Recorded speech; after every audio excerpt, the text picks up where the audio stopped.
I'm Tristan Noble. My practicum is with DCBS through Child Protective Services.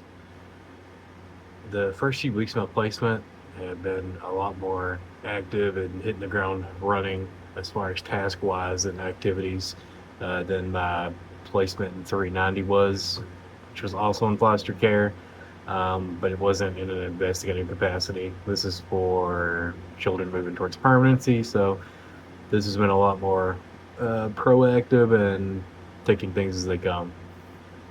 Um, Cabinet is not shy about sending us out into the field with a caseworker on day one. I was already out there seeing what they were doing on the real day to day as soon as my paperwork was filed with the cabinet. Let's just see how the job works in reality with the cabinet and not just watching videos or doing hypotheticals.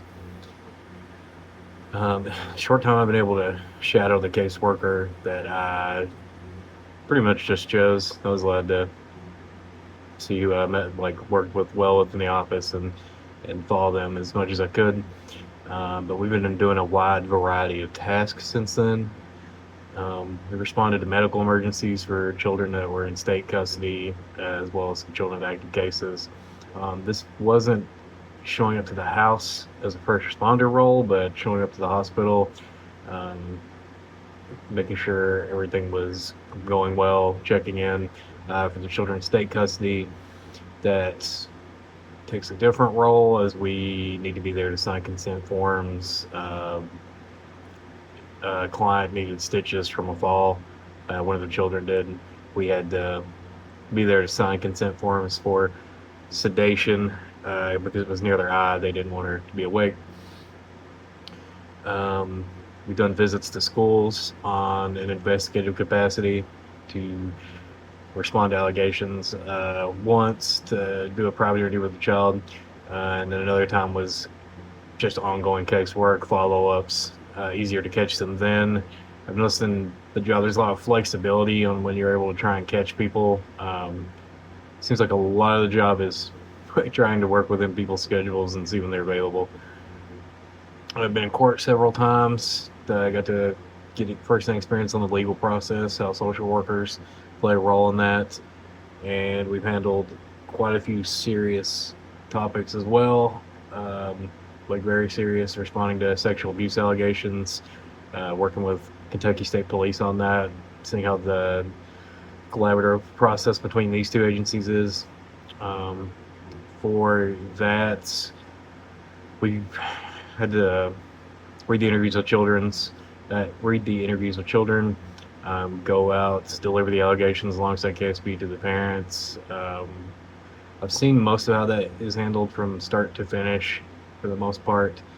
Got to be first-hand experience on how exactly that process gets started and where it goes. The expectations for the role have been pretty realistic.